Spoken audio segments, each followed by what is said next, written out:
போகல. இதுக்கு காரணம் என்ன நினைக்கிறேன்னா, அரங்கத்தில் அதிகமாக ஆண்கள் இருக்கிறார்கள்.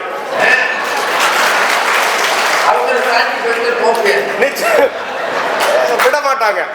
இப்போ நான் கேட்கிறேன், நம்ம குடும்பத்துல பெரியவங்க இருப்பாங்க, சமூகத்துல பெரியவங்க இருப்பாங்க. அவங்க முன்னாடி சின்னவங்க உட்கார்றதுக்கே யோசிப்பாங்க. எங்க தாத்தா எல்லாம் வரும்போதெல்லாம் நாங்கெல்லாம் எந்திரிச்சிருவோம், பிள்ளைகள் எல்லாம். இப்ப நீங்க டிவி மாதிரி நிகழ்ச்சிகள், அந்த பேட்டி எடுக்கிற பெண்கள் சின்ன பிள்ளையா இருக்கும், மிக பெரியவங்களா இருக்கும், கால் மேல கால் போட்டுக்கிட்டு உட்கார்ந்து இருக்குதுங்க. கால் மேல கேட்டா பெண் உரிமைன்னு என்னமோ சொல்றாங்க. நான் இதை சொன்னா என்ன பட்டிக்காடுன்னு சொன்னா கூட பரவாயில்ல. நான் பட்டிக்காடு தான்.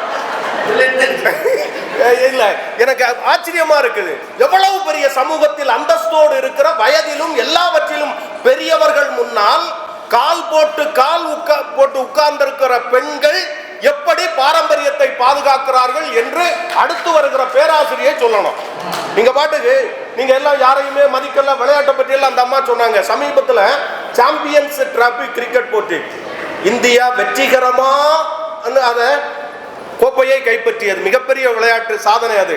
அது முடிஞ்ச பிறகு அந்த இந்தியாவுடைய கிரிக்கெட் வீரர் இருக்கார்ல, விராட் கோலி, அந்த முகமது சபிங்கிற அந்த விளையாட்டு வீரர் வந்தார். எல்லாரும் வெற்றி விழா கொண்டாடின பிறகு அந்த முகமது சமியோட அம்மா வர்றாங்க.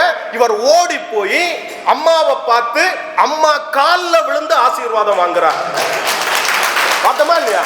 இதுதான் பாரம்பரியத்தை போற்றுவதுங்கிறத நீங்க இப்ப யோசிக்கணும். நான் என்ன ஒண்ணு ஐயா, ஒரு விஷயம் தான் ஐயா, ஒன்னே ஒண்ணு சொல்றேன். இந்த குங்குமம் வைக்கிறதுங்கிறது நம்ம பாரம்பரியம்.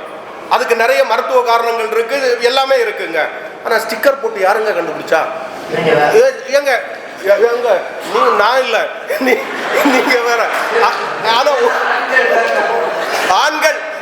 ஆண்கள் விற்கிறவங்க ஆண்களா இருக்கலாம். வாங்கி நீங்க என்ன வேணாலும் பண்ணுங்க.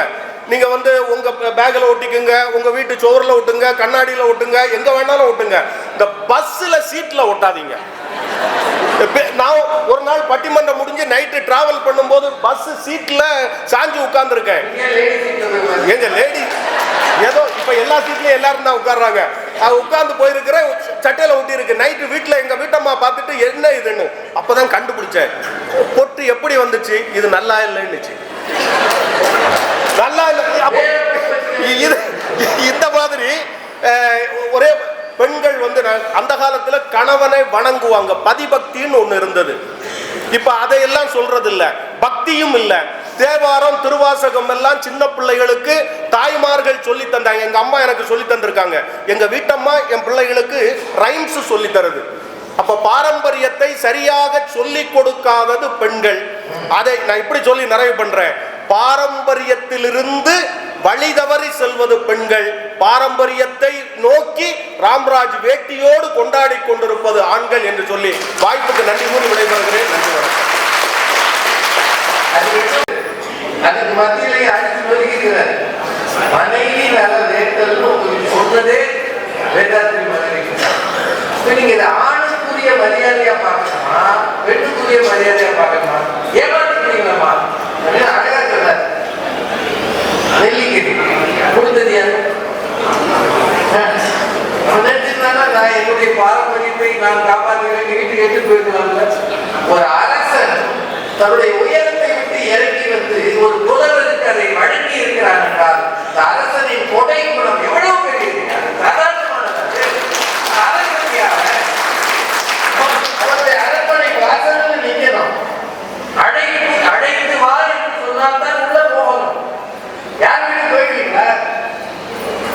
அம்மா ஒரு நகராட்சி தலைவராக இருக்காங்க, நடிகர்கள் உள்ள போயிட முடியுமா? நிற்கணும். ஒரு பிஏ இருப்பாரு, ஒரு பியூன் இருப்பாரு. அவருக்கு அம்மாவை நாங்க பார்க்கணும், எதுக்கு வந்திருக்கீங்க, என்ன விஷயம் கேட்டுதான் உள்ள விடுவாரு. நம்ம ஊருக்கே எப்படி இருக்கும்னா, அந்த முடியாட்சி காலத்துல எப்படி இருந்திருக்கணும். அவன் இறங்கி வந்தால் அவன் தெரியாதா, இவன் தெரியாதா? இதெல்லாம் ஒரு கேட்கிறாங்க. கேட்டாரா இல்லையா?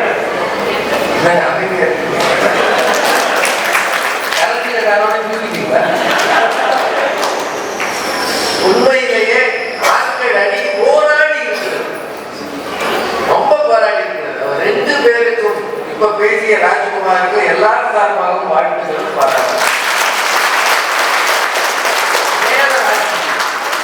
துணை முதல்வர் வாங்கம்மா.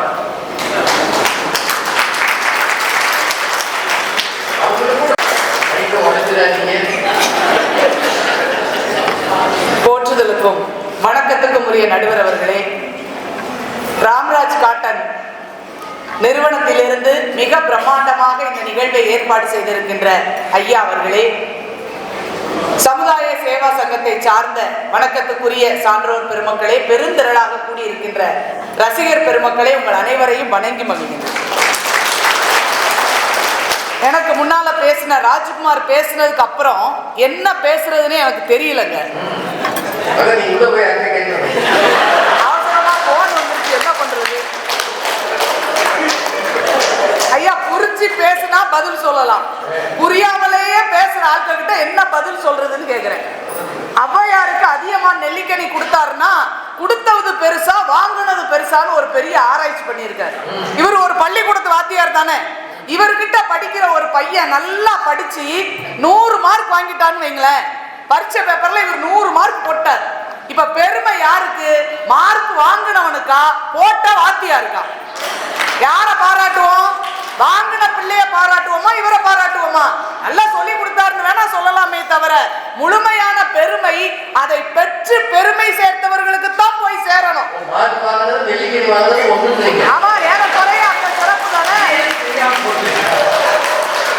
ஐயா, அந்த நெல்லிக்கனிய ஒரு ஆண் புலவருக்கு கொடுத்திருக்கலாம்ல, கிடைக்கல. அந்த காலத்துல ஒரே ஒரு பெண் ஊர் முழுவதும் ஒற்றை பெண்ணாக சுற்றி திரிந்த ஔவையார் தான் மரபை காப்பாற்ற முடியும் என நினைத்து அவருக்கு கொடுத்தாருன்னா அது கொடுத்தவங்களுக்கு பெருமையா வாங்கினவங்களுக்கு பெருமையா? நினைச்சு பார்க்கணும். இவரு ராஜ்குமார் வந்து பேசும்போது எல்லாரும் கை தட்டணும்னு உற்சாகமாகி கத்துனாரு. அவங்க ஒரு தடவை தான் அறிவு இருக்கான்னு கேட்டாங்க, இவர் 100 தடவை சொன்னாரு அறிவு இருக்கா அறிவு இருக்கா அறிவு இருக்கா. ஏழை போட்டு போயிரு. ஒரு பேச்சு வாக்குல வந்து அதை விட்டுறணும், ஃப்ளோல வந்துருச்சு. அதை திருப்பி திருப்பி சொல்லி இவர் கை தட்டினோன்னா ரொம்ப உற்சாகம். உங்களுக்கு கை தட்டினது உங்களுக்கு மட்டும் இல்ல, எல்லாரையும் உலக சமுதாய சங்கத்தை சேர்ந்த சேவா சங்கத்தை மாதிரி நீங்க சட்டம் போட்டிருக்கீங்க. அதனால தான் உங்களுக்கு அந்த கௌரவம் கிடைக்கும்.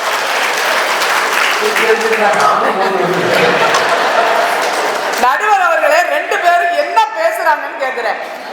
அழகா தஞ்சை பெரிய கோயில்ல அனிதா ஐ லவ் யூ எழுதி இருக்கே அப்படின்னு என்னுடைய தோழி வருத்தப்படுறாங்க. அவ்வளவு வருத்தப்பட்டு சொன்னா இவர் என்ன சொல்லணும்? ஏன் அந்த பெண்கள் எல்லாம் போய் உங்க ரிஜிஸ்டர் நம்பர் எழுதுறது இல்லையா அப்படின்னு எல்லாம் கேட்டிருக்கணும். இவர் என்ன சொல்றாரு? ஐயோ, என் மனசு தவிக்குதே, போய் பார்க்கணுமே, போய் சேர்த்து வைக்கணுமே, அனிதா யாருன்னு தேடணுமே, பொட்டு ஒட்டுது. அது மட்டும் இல்ல, இவரு +2க்கு வாத்தியார் வேற. என்ன வேலை நடந்துட்டு இருக்குன்னு பாருங்க. பாடுபடுவான். வாட் ப்ரோ, ரொம்ப கஷ்டப்படுத்துறீங்களே. இவர் வந்து நம்ம தமிழ்நாட்டுல வந்து அம்மா காலில் விழுந்து குண்டதெல்லாம் வந்து விஷயமா பேசிட்டு போயிருக்காரு. நம்மளுடைய பண்பாடு இல்லையா ஐயா அது? அம்மா காலில் அம்மா காலில் விழுந்து சொன்னேன் நம்ம அம்மாவை. நடுவர் அவர்களே, 2 பேர் பேசினதை எடுத்துக்கோங்களேன். அழகா சொன்னாங்க. என்னவா? ஆண்கள் எப்படி எங்களுடைய சிகை அலங்காரம் இருக்கிறது, பெண்கள் பின்னல் போடுவதை விட்டுவிட்டு ஃப்ரீ ஹேர்ல அலையிறீங்களேன்னு ஒரு கேள்வி கேட்டார். நியாயமான ஹேர். ஆமா, நியாயமான கேள்வி. ஆனா நான் என்ன கேட்க வரேன் தெரியுமா? பெண்களினுடைய ஹேர் ஸ்டைலு லூஸ் ஹேர் விட்டுருந்தா கூட பெரிய பிரச்சனை இல்ல.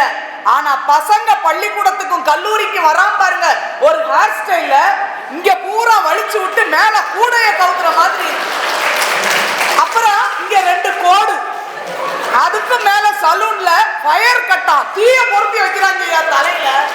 எப்ப தலையில தீய வைப்போம்? வைக்க சொல்லுவோம் இல்லையா? அது மாதிரி சலூன்ல அப்படி பொருத்தி வச்சுட்டு அணைக்கிறாங்க. அது ஒரு ஹேர் ஸ்டைலா? யாரு லூசுங்க? நடுவர் அவர்களே, பிரச்சனை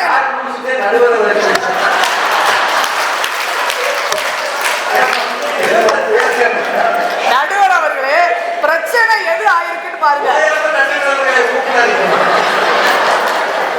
இப்ப பல மாவட்டங்கள்ல இருக்கிற கலெக்டர்கள், மாவட்ட ஆட்சி தலைவர்கள் எல்லாம் என்ன சொல்றாங்க தெரியுமா?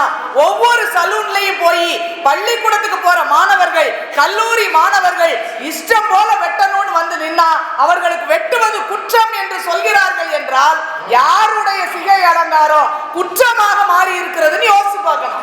நாங்க எப்போதும் பாரம்பரியத்தை காப்பாத்திக்கிட்டு இருக்கோம். இவர் வந்ததுல இருந்து சிறுதானியத்தை பேணி காப்பது நாங்கள் தானே. மத்தியானம் நம்ம கம்மங்கஞ்சி குடிச்சோமே, அண்ணாச்சி அது கம்மங்கஞ்சி இல்ல, கவுனி அரிசி கஞ்சி. குடிச்சதே என்னன்னு தெரியல.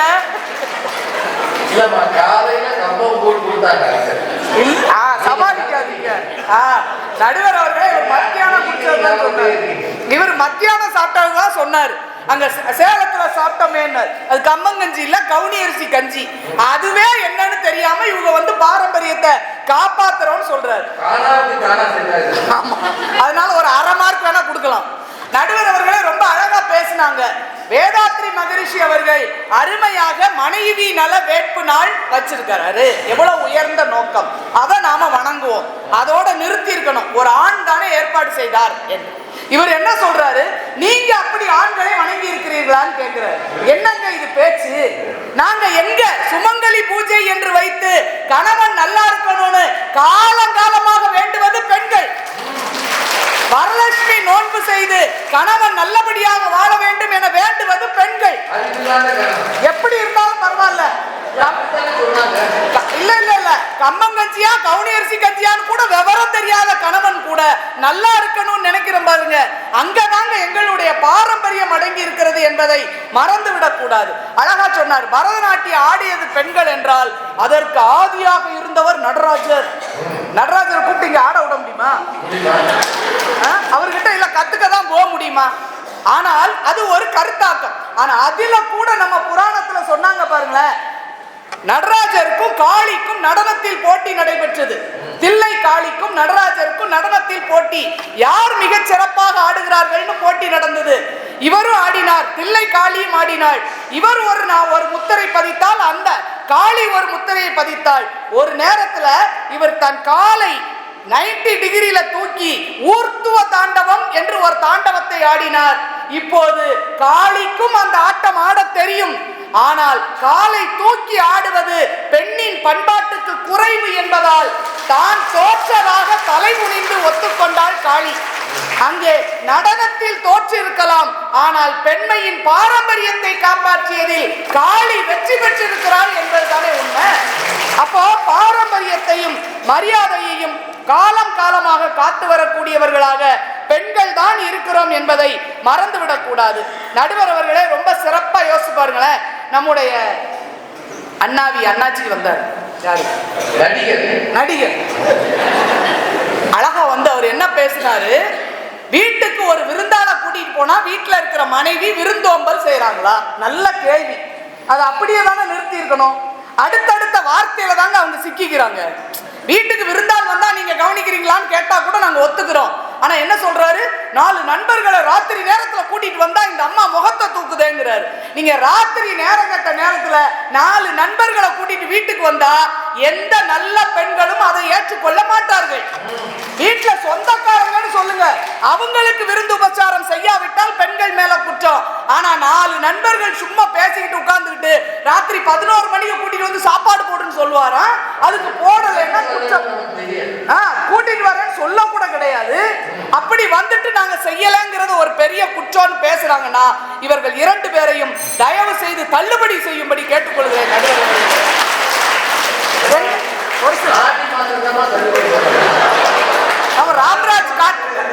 ராம்ராஜ் காட்டன் புது கிளை திறப்பை முன்னிட்டு இந்த மாசத்திலேயே 2 தள்ளுபடி.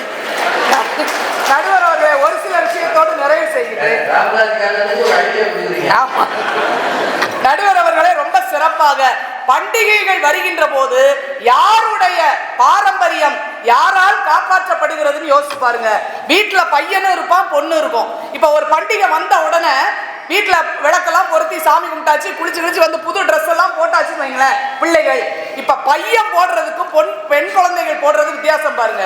பெண்ணு புது ட்ரெஸ் போட்ட உடனே அம்மா அப்பா காலில் விழுந்து ஆசீர்வாதம் வாங்கும், விழுந்து கும்பிடும். கொடுத்தாலும் வாங்கணும்ல. விழுந்து கும்பிடுறதுக்கு ஆசீர்வாதமாக சொத்தையும் எழுதி கொடுக்கலாம். குறைஞ்சபட்சம் நீங்க காசு தானே கொடுக்குறீங்க. கீழே குளிச்சு பிள்ளை வணங்கி மகிழ்கிறது. அந்த குழந்தைக்கு ஒரு விபூதியை வச்சு திருநீர் பண்ணி கையில ரூபாயை கொடுக்குறாங்க.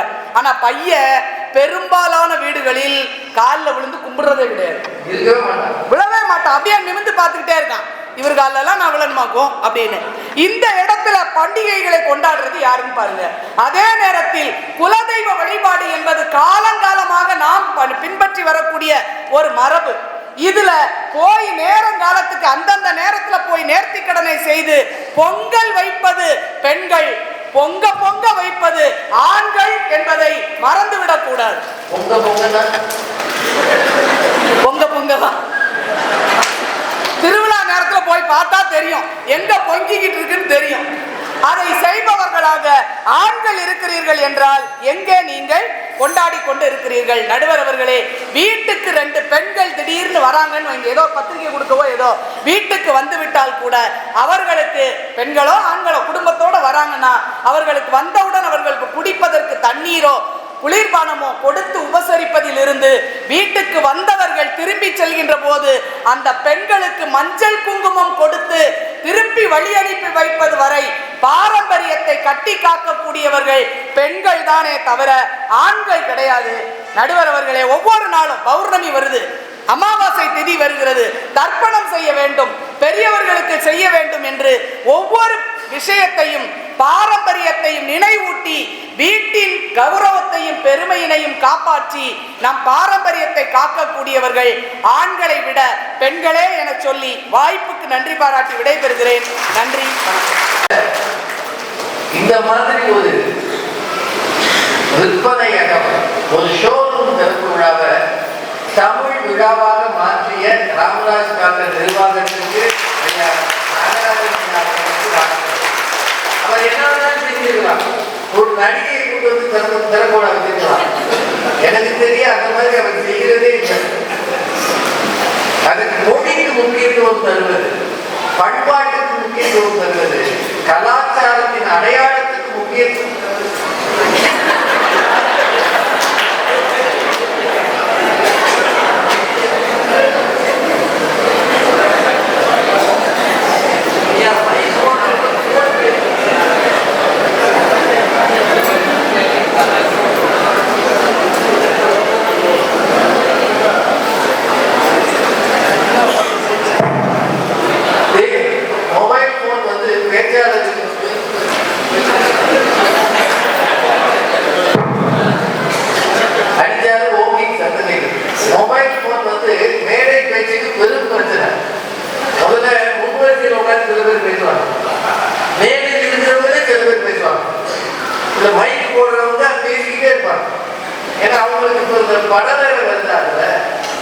தொழில இருக்கிற கவனம் ரொம்ப முக்கியம்.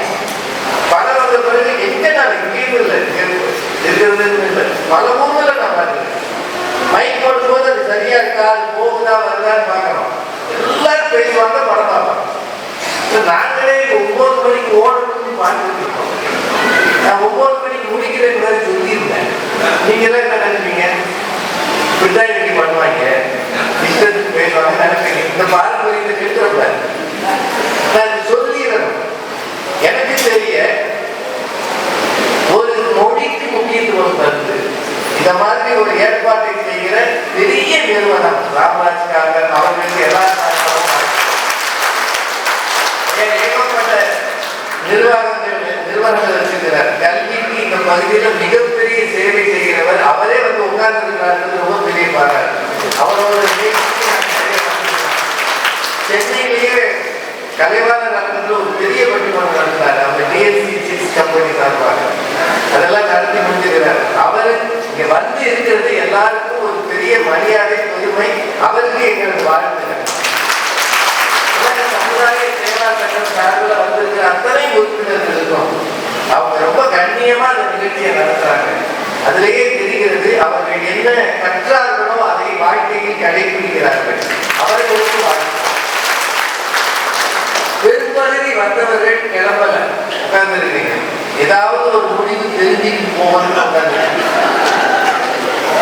ஆண்களை பற்றி இந்த 2 பேரும் சுமாரா பேசுறாங்க. அதுல அவங்களுக்கு சொந்த புத்தி இல்லை அப்படிலாம் சொன்னாங்க. அப்புறம்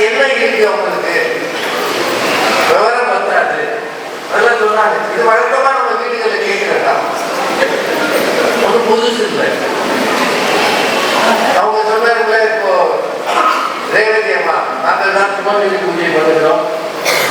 அப்புறம் என்ன வரலட்சுமி நோம்பு வைக்கிறோம். இதெல்லாம் வைக்கும் போது வீட்டுக்காரருக்கு அடிப்பதும் வச்சுக்கிறோம்ல.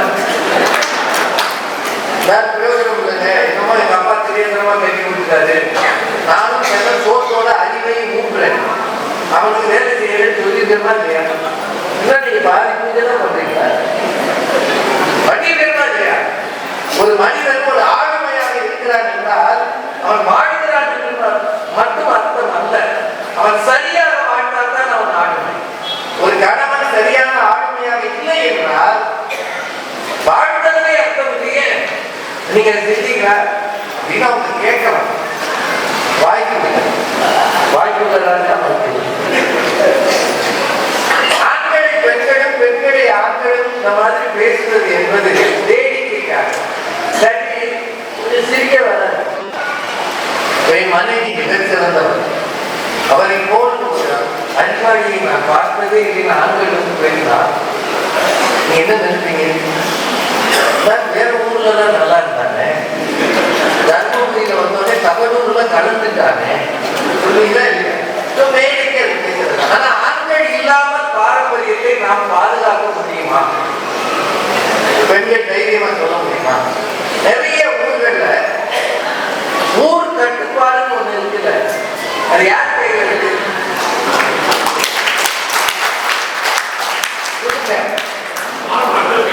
சமூக கட்டுப்பாடு யார் கையில இருக்கு? இத்தனை ஊர்கள்ல கோயில்கள் இருக்கு, இத்தனை ஊர்கள்ல கோயில்கள் இருக்கு. அத்தனை கோவில்களிலும் 10 அலங்காரங்கள் இருந்தால் 9 பேர் யாராக இருக்கிறார்கள்? சொல்லுங்க. ஆண்கள் இல்லாம பாரம்பரியத்தை வச்சிருக்கீங்களா? நடந்து போகிறோமே திருச்செந்தூருக்கும் பழனிக்கும் ஆண்கள் போகிறார்கள், பெண்கள் போகிறார்கள். ஆனால் தனித்து போகிற பெண்கள் மிக மிக குறைவு. ஆணின் துணையோடு தான் போவார், வழியே. அதுக்கு காரணம் இந்த சமூகம் சரியில்லைன்றதுதான், அது வேற. ஆனால் அவன் ஒரு பூஜை வச்சுக்கிட்டு அவன் நடந்து போகும்போது அந்த பின்னாடி மெல்ல போங்க, நாம ஒண்ணு கொஞ்சம் மெல்லத்தான் போங்கல, ஓடு ஓடு ஓடுன்றீங்க, என்னால ஓட முடியல. சரி நீ செருப்பு போட்டுக்க. இல்ல இல்ல நான் செருப்பு போடாம வரல, சாமி ஒன்றும் பண்ணாது, செருப்பு போட்டுக்க, நான் தான் செருக்காரோட வரேன் சொல்லி கூட்டு போறதா இல்லையா? போறதா இல்லையா? அப்படின்னா மனைவியின் பலம் பலவீனம் இரண்டும் அவனுக்கு தெரியும். சும்மா இந்நேரமும் பத்னி கிடைக்காத, விரதம் இருந்துக்கலாம், சஷ்டி விரதம்னு போய் உட்காராத, உனக்கு சுகர் இருக்கு உட்காராத, கெஞ்சிறேன் நான். நீ படிச்சுட்டீங்களா? யார் பார்க்கறது? தான் இருப்பேன். இவ்வாறு பிள்ளைகள்லாம் கஷ்டப்படும். கேள்வி கொஞ்சமாவது கெஞ்சிறது அதானங்க. ஏன்னா எல்லாத்தையும் விட விரதம் அப்படிங்கிறது உடல் சுத்தம் மன சுத்தம். ஒரு பெண் ஒரு வீட்டுல விரதம் இருக்கிறான்னா அந்த ஆணின் ஒத்துழைப்பு இருக்கா இல்லை? இருக்கா இல்லை? இருக்கிறது. அவன் அங்க இருந்து நான் கடையில வாங்கிட்டு வந்தாங்க சொன்ன மாதிரி புக்கிங் பண்ணிட்டான்னு வைங்க, அந்த அம்மா பூரா சைவமா விரதம் இருக்கு. நடு வீட்டில் உட்காந்து நிற்கிறான்னா விரதம் கெட்டுப்போமா கெட்டுப்போம் என்னமோ சாமி பூரா இதெல்லாம் தெரியாதுங்க. ஆனா நான் கொஞ்சமாவது நல்லா இருக்கேன்னா அவன் கூட சாமி தான் அவன் நினைக்கிறான் பாருங்க. அங்கேதான் உங்கள் பக்தியும் பாரம்பரியமும் காப்பாற்றப்படுகிறது. ஆணை தவிர்த்து நீ ஒண்ணும் செய்ய முடியாது. சாதாரணமா தள்ளாதீங்க. அவங்க எல்லாம் சேலை கட்டிட்டு தான் காலேஜுக்கு போறாங்கன்னு சொன்னாங்க. எனக்கு தெரிய பல தனியார் கல்லூரிகளை நான் போய் பார்த்துக்கிறேன். ப்ரொஃபசர்ஸ் சுடிதார் தான் வராங்க. இன்னும் சில பெருநகரங்களுக்கு போயிட்டீங்கன்னா அவங்க உடைகளே வேற மாதிரி ஜீன்ஸே போட்டுறாங்க. இங்க இருக்க உள்ளூர் கதையை வச்சு நம்ம சொல்ல முடியாது. உடைகளில், உணவில், உணர்வில், பக்தியில், இசையில், கலையில் எத்தனையோ விஷயங்கள் இருக்கு பாரம்பரியம். இதுல ஆண்களும் சிறப்பாக இருக்கிறார்கள், பெண்களும் சிறப்பாக இருக்கிறார்கள். கரெக்ட் தானே? அமைதியாக இருக்கீங்க. நான் ஏன் இதை ஆண்களை காப்பாற்றுற மாதிரி பேசினேன்னா, நிறைவாக பேசியது பெண்ணின் சார்ந்த கடுமையா பேசிக்கிறாங்க. ஆண்கள் பிரயோஜனமே இல்லை.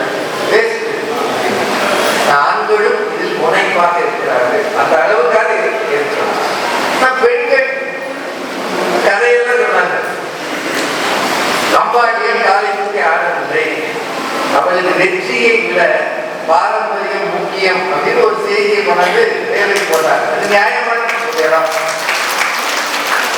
ஒரு விஷயத்தை நினைவில் வச்சுக்கங்க, என்னதான் இருந்தாலும் அடாப்டேஷன் ஒரு சொல்லு இருக்கு. அடாப்டேஷன் புதிய சூழலுக்கு தங்களை மாற்றிக்கொள்வது.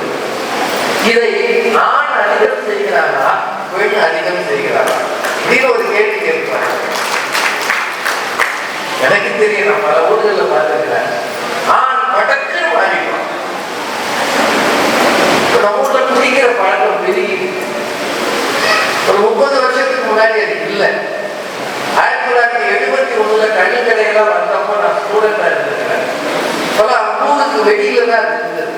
கல்வி சாராய கடையெல்லாம் நான் பார்க்கற ஊருக்கு வெளியில இருந்தது. அன்னைக்கு குடிக்க போறவங்க பயந்து பயந்து போவாங்க. சில பேர் தலையில குண்டு போட்டு தான் போயிருக்காங்க. கண்ணால பார்த்துருக்கேன். நான் குடிக்க போறதுன்றது தவறுன்னு ஒரு சமூக நம்பிக்கை இருக்குது. ஆனால் இன்றைக்கு தைரியமா உள்ள போறாங்கன்னா குடி என்கிற ஒரு தவறான பழக்கத்துக்கு மிக வேகமாக அடிமைப்பட்டு மாறி இருப்பது எனக்கு தெரிய பெண்களை விட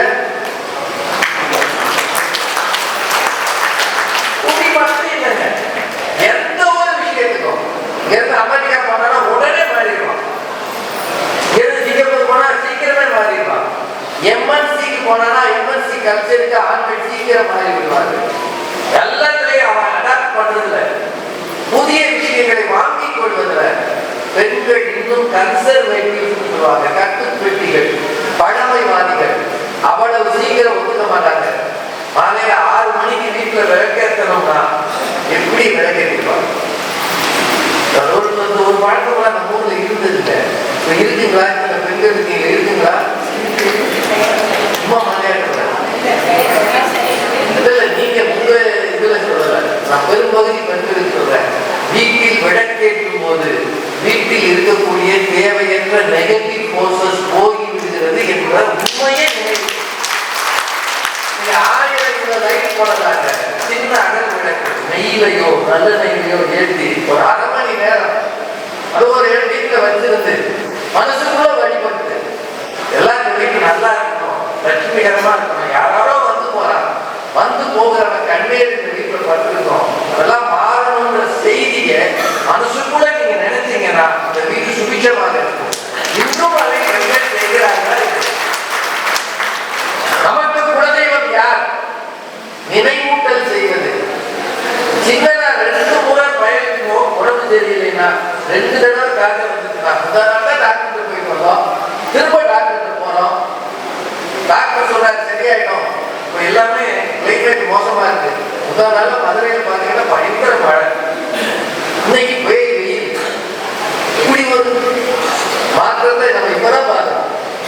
இதை உடனே சொல்றாங்க கிளைமேட் சேஞ்ச் டாக்டர் சொல்றாரு. ஆனா அந்த அம்மா திரும்பி வரும்போது சொல்லுவா, அதெல்லாம் சரிதான், குலதெய்வம் பார்த்து போயிட்டு வந்து 1.5 வருஷம் ஆச்சு, வருஷத்துக்கு ஒரு தடவை போகணும்னு நீதானே சொன்ன, போகவில்லை, போகலாம் என்று அவனை தூண்டுவது, பக்திக்கு நேராக வழிபடுகிறது. எல்லாத்துக்கும் மேல இன்னைக்கு விநாயகர் சதுர்த்தியா, என்ன சமைக்கணும், இன்னைக்கு கிருத்திகையா, எதை தவிர்க்கணும், நல்ல நாள் எது என்று தெரிந்து உணவு மூலம் அதை உணர்த்துவதும் பெண்கள் தானே.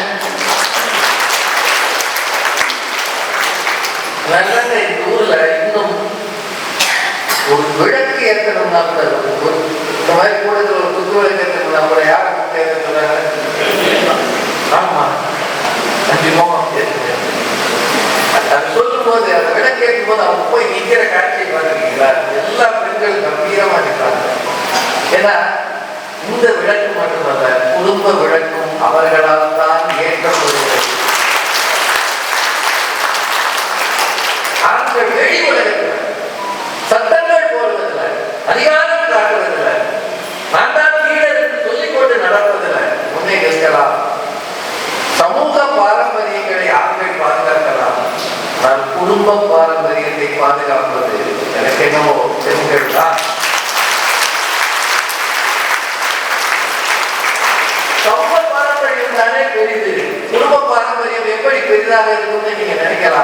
நல்ல குடும்பத்தில் இருந்து வந்தவர் தான் நல்ல சமூகத்தையும் பார்க்க முடியும்.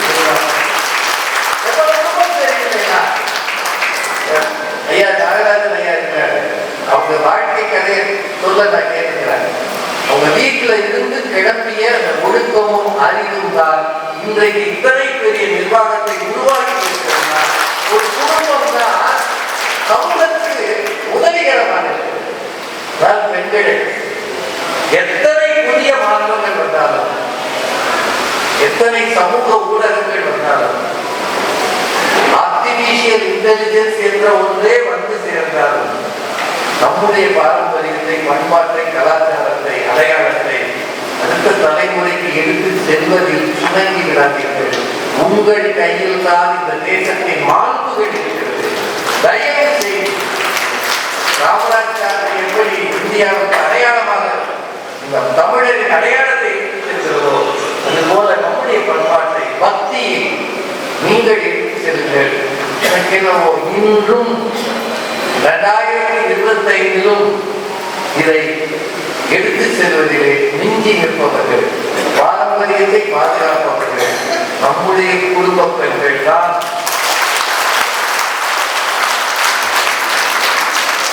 இந்த மேடைக்காக அந்த உண்மையை அதுதான் என்று சொல்லி புதிதாக தொடங்குகிற ராமராஜ் நிறுவனம் இந்த ஊருக்கு மிகப்பெரிய சேவை செய்கிற நிறுவனமாக, இந்த ஊரின் தேவைகளை நிறைவேற்றுகிற நிறுவனமாக, வணிகத்தில் வளர்கிற நிறுவனமாக மலர வளர எல்லா சார்பிலும் வாழ்த்துக்களை சொல்லி வணங்கி விடைபெறுகிறேன். நன்றி,